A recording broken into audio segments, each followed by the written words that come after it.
Howdy, y'all, and welcome to the EEARSS podcast produced by Terrier TV. I am Alligator Rob, joined by Bill and Cindy, and we are sponsored by Edna Wilson. That is flipping awesome. Yes, that is. Yep. Thank you, Miss Edna. We appreciate that. How's it going, guys? What's been happening? Everything's good with me. Cindy, I think, has something that she wants to complain about. She does. That's Cindy and her complaining. It is what it is. Nothing. All the time. I have nothing. She waits till we're off the air to complain normally, and it never follows on to on the air, so it is Stop what it is. telling on me. Was there Lord. something I was going to complain about? No, there really wasn't. I just thought I'd put you on the spot. I'm sorry. I am. I love when you do that. We're just messing. Cindy is nowhere near a complainer by any means. No, not at all. I am out of country come Monday. Yes, Oh, tell that's us about right. that. Yep. Belize. Yeah, it's a Belize trip. Yep, heading to Belize. We'll be there for the week, catching American and Morlet's crocodiles with the Crocodile Research Coalition with Marissa Tejas, who was on here before. Okay, yes. Yep, so it'll be, it should be a fun trip. We're going to be in the north end of Belize, just south of Chetumal, Mexico, and working in a place called New River, which is got a bunch of industrial, big industrial areas near it. And I guess those industrial areas or something, it's not my job to point a finger somewhere, but something is causing massive pollution in the area. And these crocodiles, they're calling them white walkers. They're kind of they're fading away to nothing and dying. So Oh, wow. we're going to go up there, get some samples. I believe it's NC State that's going to be taking those and looking at them and digging into what exactly is going on and see if we can figure it out. Okay. Wow. That's Yep. cool. So it should be interesting. So- Going to be working with some new people that haven't worked with crocodiles before. So it's going to be one of those quick coaching discussions where you're like, okay, listen, these guys are sharp all over. If you want to keep your thumbs, you don't slide your fingers too far down, or you will you'll start losing some digits. So They have so much athletic ability. I mean, alligators are super athletic. A crocodile has more athletic ability in like one ear than an alligator ever dreamed about having. I mean, it's just the way it is. I mean, it's different. now here's the one thing I want you to do. Check all your pockets. Yeah, isn't this Check where all your you pockets. almost got arrested? No, Check that was Argentina. all your pockets. Yeah, I made a trip to Argentina and forgot that I had a bullet in my pocket and made it all the way down there. And on the way back, I got caught at the airport on the way. It was a big thing, and had me sign papers, and it was a little stressful. I always see these news articles of people that forgot, and I'm always like, okay, you forgot. You actually forgot you had a bullet. No, I didn't even know it was there. There was no forgetting about it. It was just I had no idea it was even there. Well, Yeah. somebody put it there, Frank. Well, I did, but it must have been. It wasn't It Santa probably Claus. went. It probably Santa went Claus through the didn't wash leave and you everything. bullets. Probably went through the wash and everything. But Okay. anyhow, yeah, that won't happen this time. Okay. Lord willing, I'll be praying about that beforehand. So who's the guy sitting on the end? Yes, there? we need to get to this. So today on the podcast, we are joined by a local legend and now surf coach, CT Taylor. CT, thank you for being here. Hello, thank you for having me. Yeah, we appreciate you being here, bub. So tell us a little bit about you and your journey, because man, you have one heck of a story, buddy. Well, I did grow up in Titusville until I was about 12 or 13, and then moved to Satellite Beach. Okay. But I actually lived on Ojibwe Street, where the St. Teresa's Fair is, and Wow. went to Apollo Elementary, Okay. went to St. Teresa's, went to Apollo, went to Jackson Middle School, and then went to 9th through 12th grade at Satellite High in Satellite Beach. Okay. So yeah, there's some roots here. That's very Now, awesome. what year did you graduate? 93. Oh, okay. Yeah. I was there a little bit ahead of you. Yeah. Oh, in Satellite Beach? Yeah, I graduated from Satellite High. Oh, as well. nice. Yeah, I graduated from Satellite High. My two brothers by me, but we were all like 80, 82, 84. Okay. And my parents still live there. Oh, yeah. Yeah, they're still Love Satellite Beach. Yep. It's a great place. So you grew up surfing here? I did. I learned kind of here at Cocoa Beach and here. Yeah. Cleveland is a hard place to learn how to surf. Yes, it is. But once you get past the learning curve, it's a great place to surf, yeah. So tell us a little bit about that, growing up here and then making it to the big stage and what that was like. Walk us through that a little bit. Well, growing up here was great and a lot of fun. There was a really, the word is hardcore surf culture back then. It was hardcore. Kind of a dorky word, but it was core in the sense that people loved surfing. and they loved it, and because they loved it in a pure way.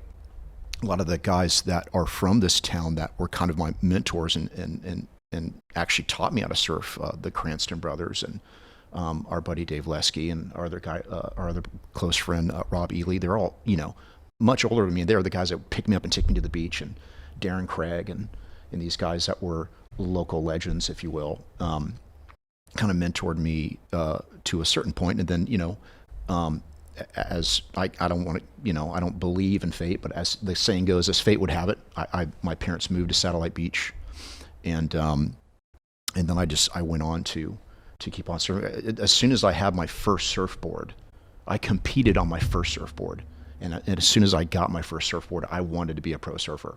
So that was the goal all along. You knew that was where you wanted your story to go. Yeah, it did, and then it came true to a certain extent. I wasn't.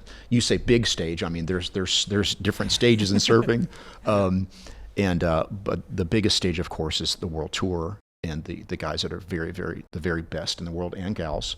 But to do that, you have to be 1 in a million. Right. It is literally, you have to be 1 in a million. And people don't realize the sport of surfing. I say it's the hardest sport in the world.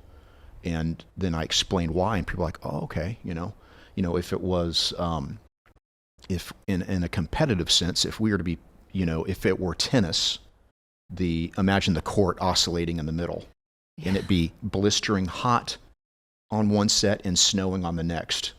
You never know which way your ball is going to bounce because we're dealing with weather and the ocean. and then imagine people trying to, maybe shoot you with a bow and arrow or something while you're playing tennis, because you can die surfing. Yep. Yeah. Those boards are incredibly hard, and when you fall, you have no control over where. Well, you probably have control. Most people have no control over where it goes. It hits you in the head. It can, yes. You definitely have to learn how to fall in surfing. And as a matter of fact, there's been several really, really incredible surfers that have died from hitting their heads. And like Mark Fu was a famous surfer from Hawaii, and he died at Half Moon Bay surfing a wave called Mavericks, and he simply died because he hit his noggin on the board, unfortunately.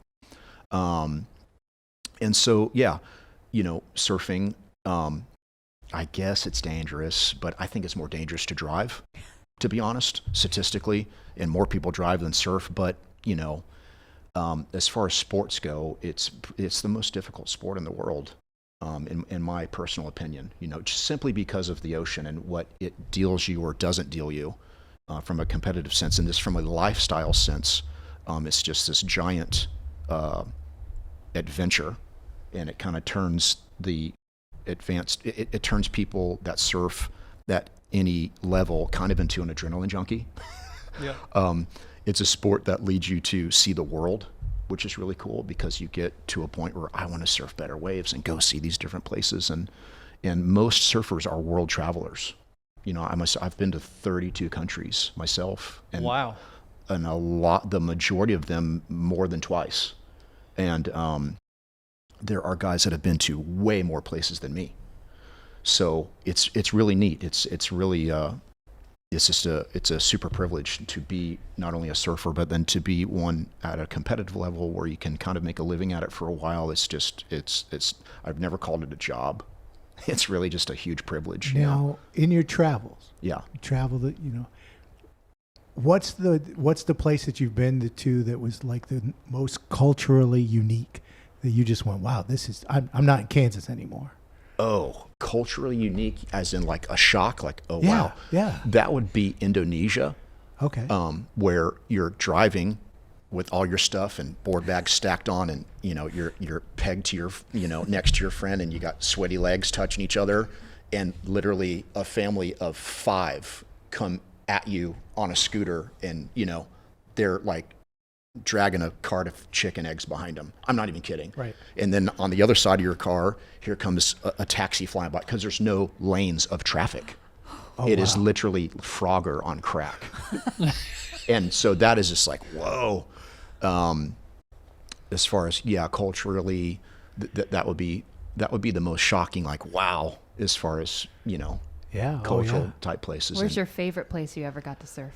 I would have to say Australia. Yeah. Yeah, it just has the weather and the waves, and just the people there are very, very kind and cool, and it's just Australia's an amazing place. So Australia would be my favorite. I think Indonesia has the most perfect waves in the world,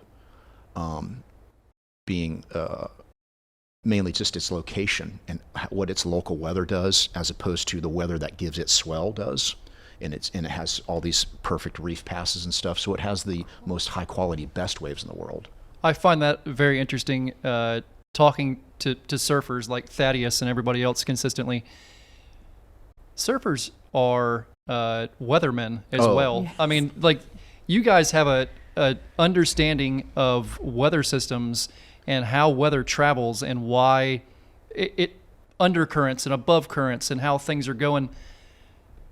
How in the world? I mean, is that just from years of keeping track of all this stuff and taking notes and going, okay, I know when this happens that this is going to happen? Oh, absolutely. And the guys that chase big wave swells around the world now, those guys are just straight meteorologists. Wow. And now you have Surfline, and you can just go on, or you have Magic Seaweed, or you have all these cameras, and I personally check 4 different things to see what the waves are going to do. I look at Weather Channel for the rain. I look at this app called Windy for the wind. I look at Surfline for its cameras, and then I use a wave model on Magic Seaweed to actually see the wave period. And then also the NOAA weather. You can go to whatever buoy you want, and we're here in Florida. We're always checking the 20-mile buoy off of Cape Canaveral and seeing its wind direction, swell height, the wave period. Yes, all those things. And I grew up watching the Weather Channel. Yeah. Trying to figure this junk out. You're spoiled and now now. you can just pick your phone up, your little handheld computer, and point and click, and just it is crazy. But yes, we are pretty much meteorologists. Yes, because of our passion for wanting to know where the best day and where it's going to be, and that doesn't even get into tide and sandbar stuff. Yeah. Because in Florida the sand moves, and there would be some place might be breaking really well, and a storm comes and it's gone, and now you got to find the new spot. And so there's a constant hunt for it. But yes, weather, meteorology, and especially someone like a Thaddeus or a Darren Craig, or some of the legendary guys from the Titusville area. Those guys are just, they have lived it, eat it, and breathed it their whole life. And I still learn from them. I'm like, I think I know something, and they'll break me off a piece of knowledge. I'm like going, okay, grasshopper, fall in line, get your waterproof notebook, because I didn't know that. It's I love being surrounded by people like that. It's a beautiful thing. Where was the first place you remember going at any age where you saw a wave and it just totally just mesmerized you? What was the first wave that just made you just drop your jaw and kind of go, wow, what do I even do with that? As in a travel location, or the first time I was awe-inspired by surfing? Either one, yeah. That would be out here. At Playland, yes, absolutely, on a solid swell when the conditions are right. It was plenty enough to be awe-inspiring for a 12-year-old kid, Yeah.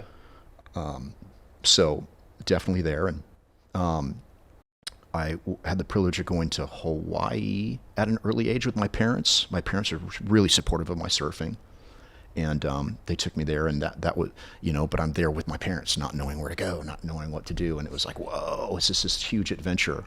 And I think it was an adventure for me. Like the guys from here would be like, oh, we're gonna go down south because there's a north swell and this and that, and going down south was literally driving to Satellite Beach. That was an adventure.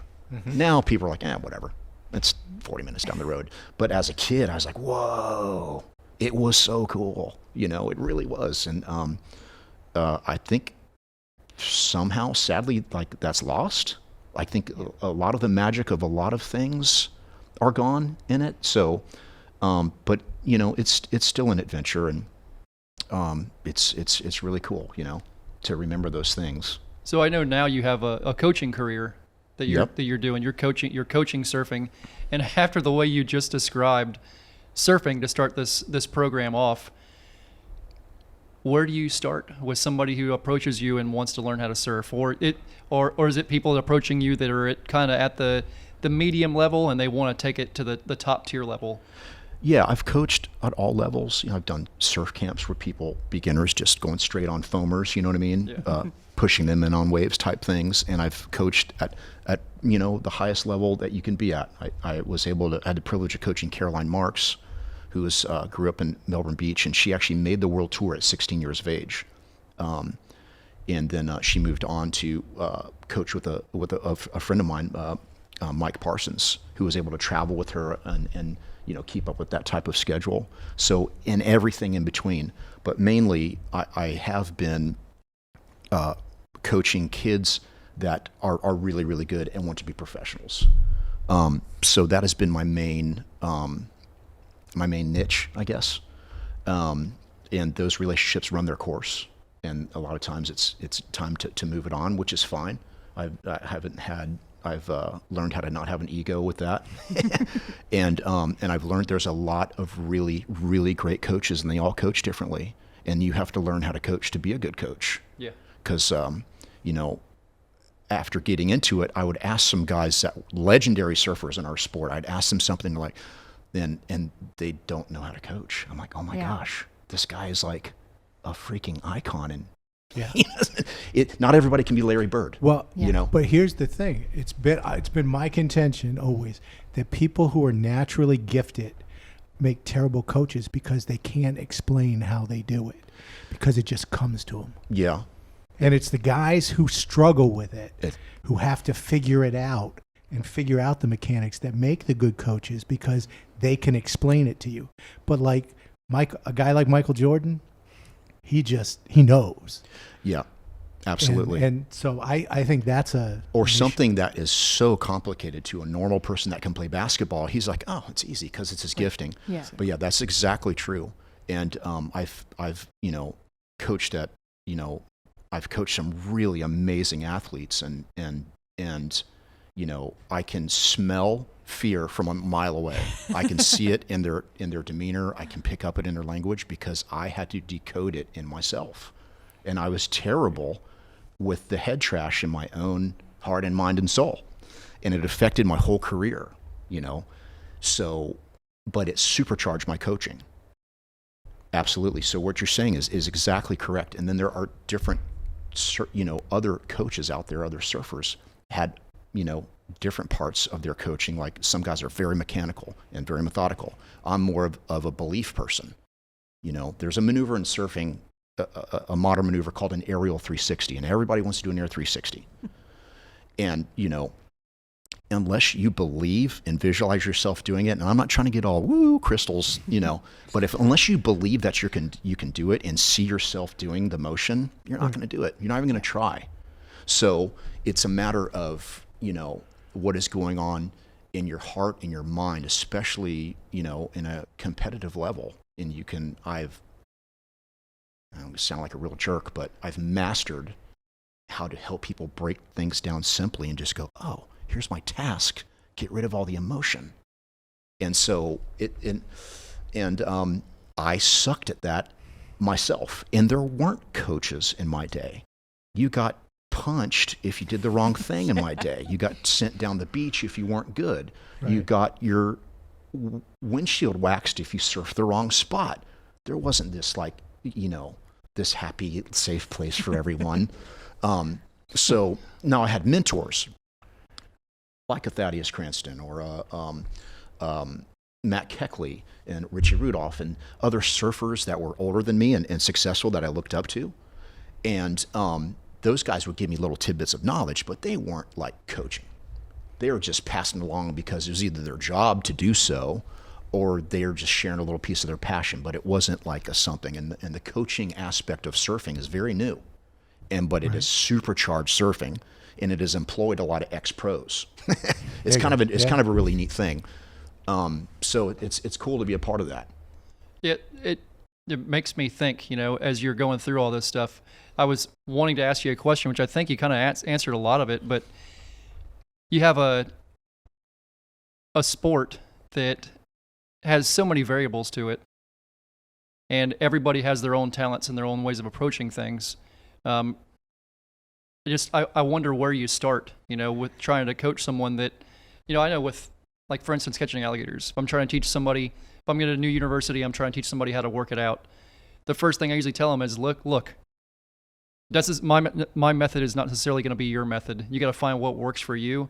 But here's your foundation to go with. Is it something similar with the coaching you're talking about? Yeah, it just depends on the person. Yeah. Some people are afraid. Some people have a lack of confidence. Some people just... Seems like a terrible place to have fear. It is. Yeah. But at a certain level in surfing, everyone deals with fear. There are people that are afraid of a 2-foot wave, and there are people that they're not scared until it's 30 foot, and they're crazy.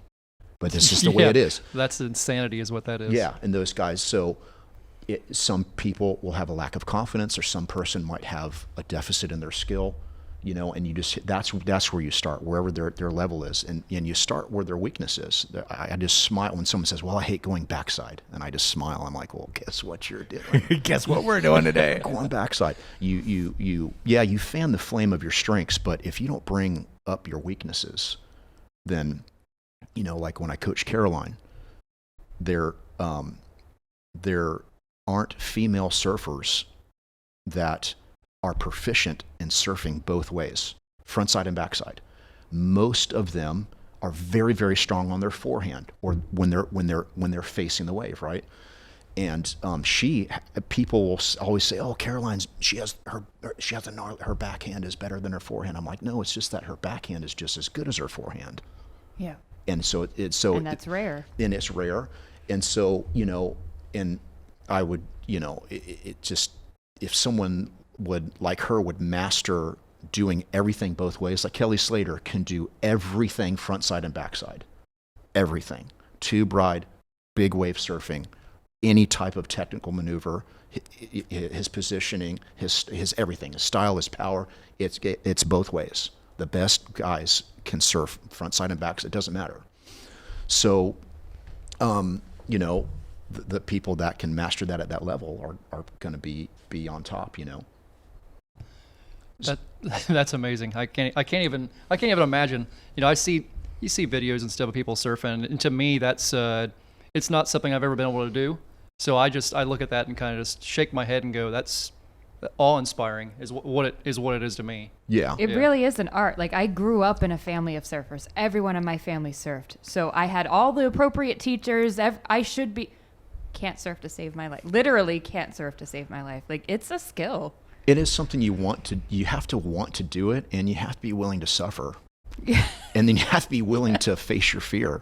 You really do. It's a physically demanding sport. Yeah. I tell people all the time, people think they're in shape until they surf. I've had the most in shape people just feel like they're going to die in 5 minutes. It uses every muscle in your body. It's not that they're not strong. It's just a different type of physical resilience you have to build up to and maintain, or you just, and it really is the fountain of youth. You look at there's guys in their 60s, 70s, and 80s, and you're just like, and they're in front. There's a guy named Bob Montgomery. He's the first local at this wave in San Clemente, California, called Lower Trestles. It's the most high performance wave in North America, one of the most high performance waves in the world, really. And he, he's one of the original locals from there in the 60s. And this dude, he's 70, and you would think he's 50.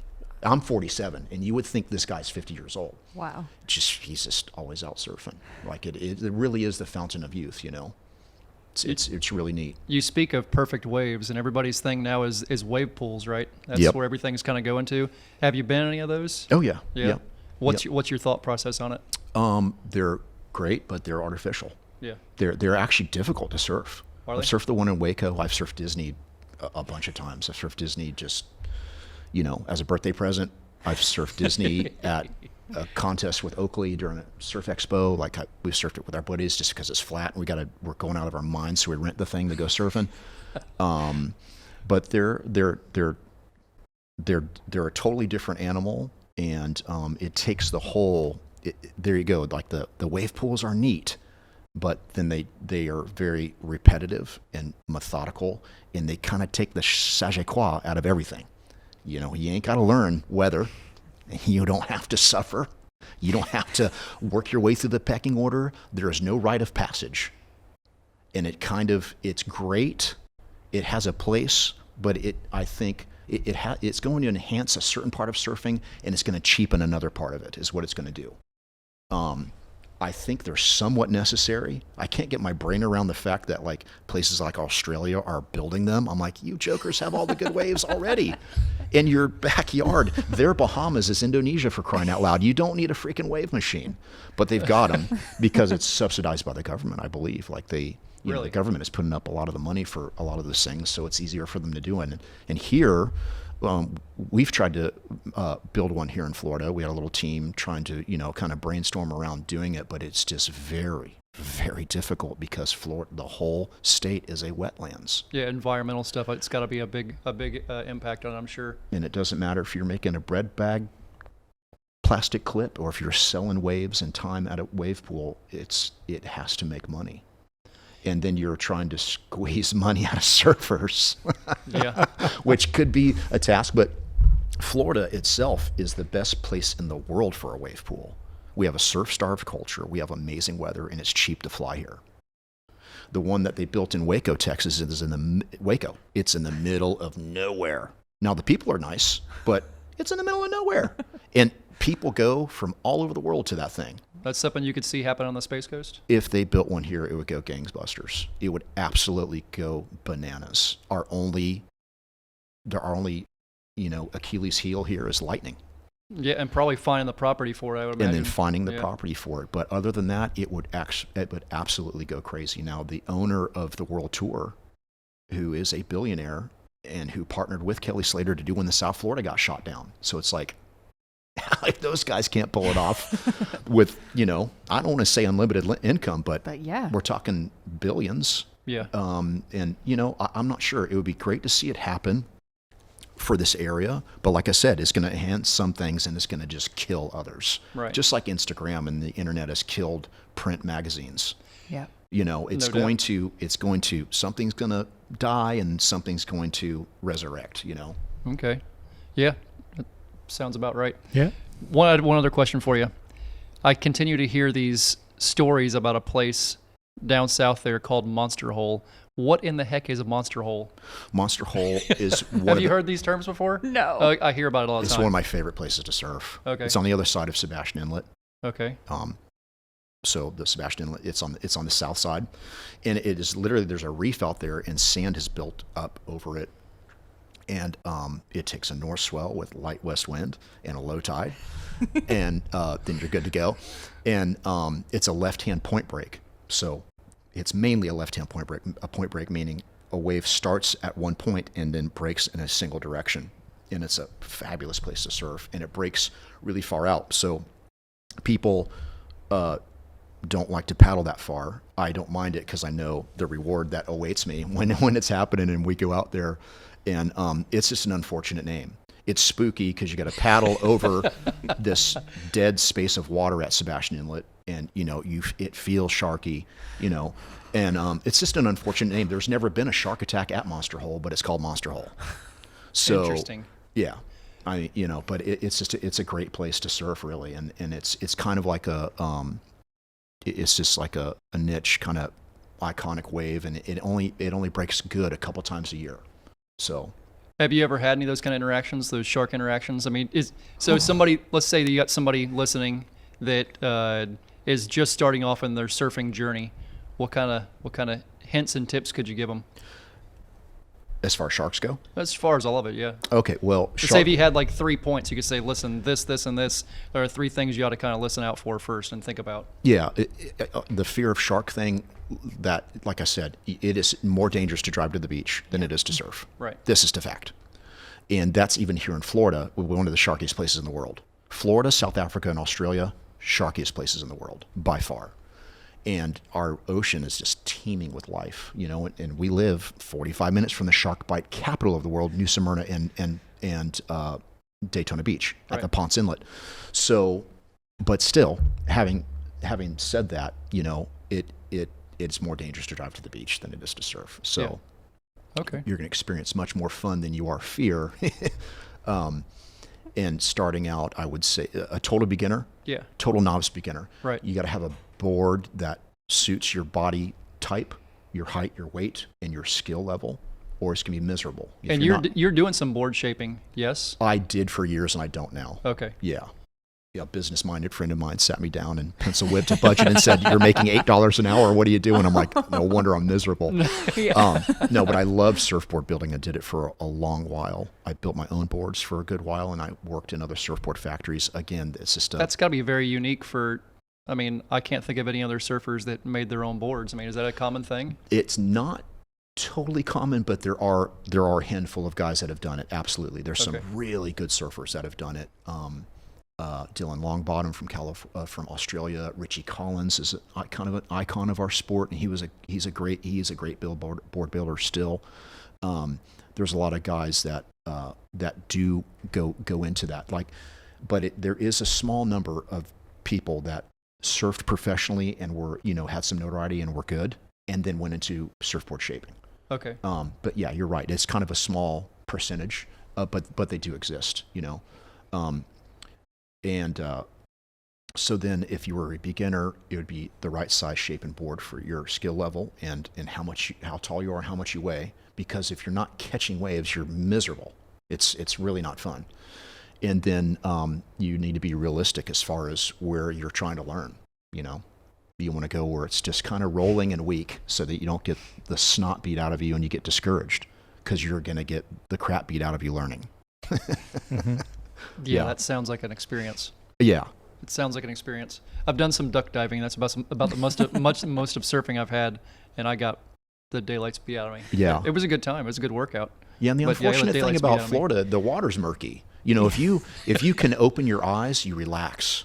I've had waves where I'm like, "Oh God, help!" break in front of me in Hawaii and stuff, and you can swim down and open your eyes, and you instantly relax. Now are these columns of, it looks like cumulus clouds underwater and they're turbulent, and if there was one right here and you were in it, you would think you're dying, but you can swim away and literally swim up through a hole and nothing even touch you on a 12-foot wave break in front of you.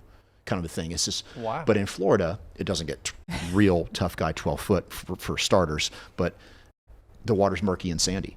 Yeah. So there's really no opening your eyes and relaxing. There's some days, but when it's that pretty, you're not freaked out.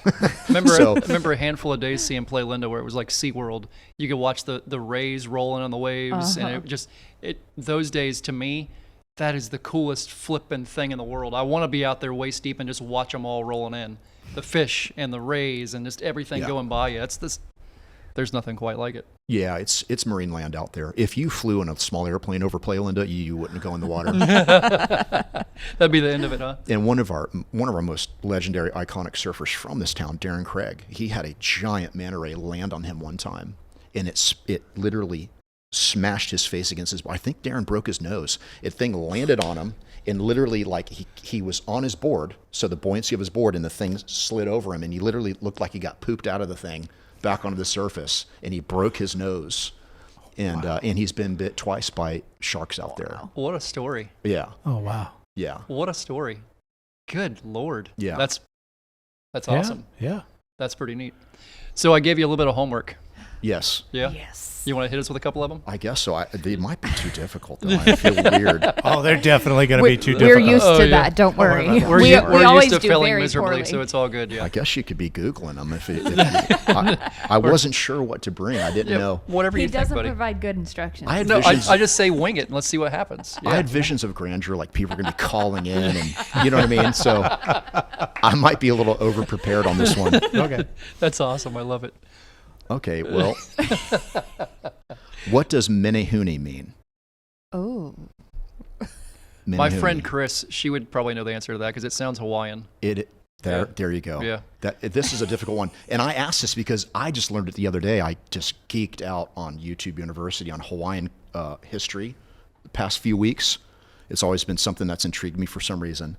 And in surfing, the first division, the youngest division, it's 12 and under, but it used to be called Menehune. And I always just, Menehune. Yeah. I just thought it was a word. I didn't know what it meant. Little people. But it means mythical miniature person. Really? What? Yeah. It's like a legendary thing. Like So kind of like a leprechaun kind of thing? Exactly. Oh, okay. Is it a surfing leprechaun? Pretty much. Like the Hawaiians believe I that love there's a like a hotel over there, and the theme is Menehune, and there's like all these little little gnomes hidden everywhere, but it means mythical little person in I Hawaiian. love it. Okay. I flipping love it. Wow. Yeah. I'm gonna start using that one. Right. Yeah. And now they just say U12. You, Yeah. It's just like, man, Mini Hooney is so much cooler. Oh, that's 100 times better. Yeah, Yeah. not even close. Okay, you might know this one. How many world titles does Kelly Slater have? I think I know the answer to this one. what do you think the answer is? It's 13 or 14. I thought it was more than that. Maybe I'm wrong. Maybe now I feel silly. But It's less. It's less. It's 12 then. A little It's less. Really? 6. No, more than that. Okay. Okay, it's over 10. It's double digits. Yes, yes. It's double digits, so it's got to be 11. Then. 11 is correct, Yeah. yes. Yeah. How many fingers do I have behind my back? Oh Lord, I knew it was double digits. I thought it for some reason. I thought 13 was the number Yeah. because I You were remember close. hearing it and thinking, well, that's unlucky, but that's such a large number. Who cares? Yeah. Mhm. Yeah, Yeah. Oh yeah. that's insane. It's He's insanity. got a lot more than I do. Yep. There's no world titles for catching lizards. No. No, there's no lizard catching world title. Although I might be least runner up, I'd think. Then, what is Kelly Slater's winning percent average? The two kind of play into each other, and which has a really good Winning percentage average for the tour itself. Yeah. What do you think his winning percent average would be if? Oh, I want to say he's been surfing for 20 something years. So it's got to be almost 50%, I would think. What do you think? I don't know. I just be guessing at a number. I think he's been surfing 20 something years. So if he has 11, I'd say it's 50%. I'm There you guessing go. 50. That sounds. Yeah, it's actually higher than that. It's 76%. That's Seven- what I was going to say. Yes, you're correct. Were you for real going to say that? Yes. Isn't Yeah. that crazy? I don't know why I know She's been that, but I reading. actually know that. No, Dang, Cindy's knocking out of the park. That was really good, Cindy. I didn't want to say it because I thought, nah, that's got to be. No, yeah. See, surfing, you trust your gut.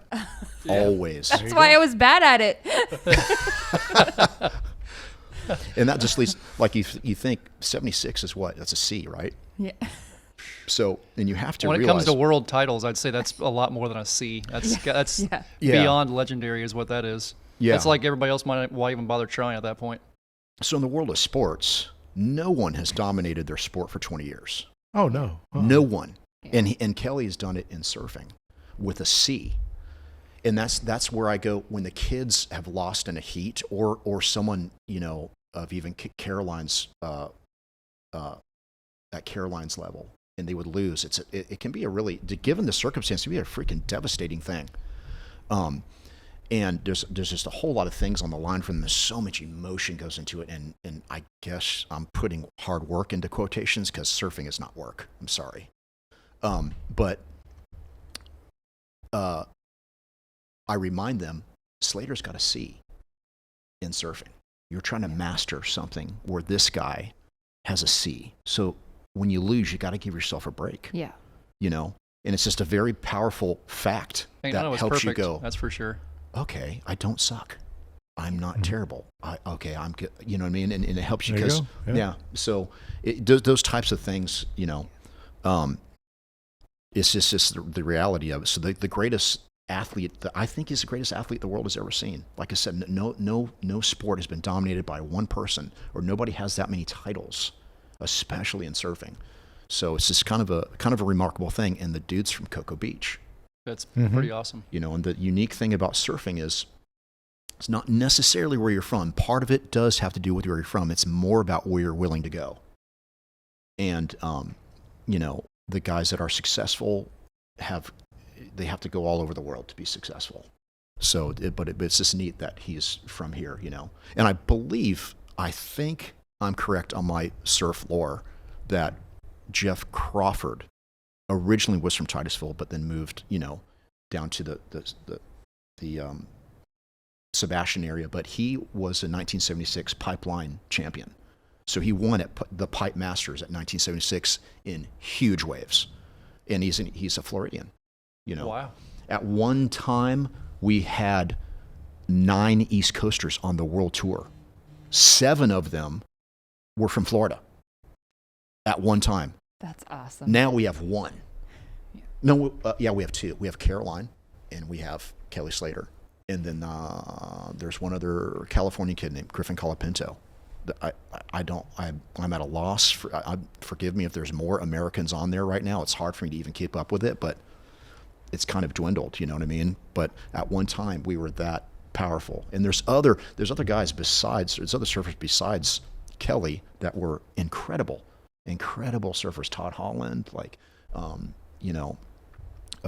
so it's just it's kind of neat, so it's more of where you're willing to go, not necessarily where you're from. Yeah. Okay. Then we got time for one more. Okay, this is a neat one. Where was surfing first done in the mainland United States? In the mainland United States. I feel like it's somewhere you wouldn't expect. I feel like it's not Florida or California. I feel I'm guessing like it's Alaska. You're correct. Alaska. No, in Alaska. She's correct on where it would be. Yeah. Like I'm guessing like something stupid, like not stupid. I'm thinking Jersey. Like New Jersey, Jersey, or like yeah. somewhere Is it on East the Coast? northeast coast. Is it East Coast? It is East Coast. And I didn't know this until this A History of Surfing book came out. So I didn't know it either. North Carolina. Almost.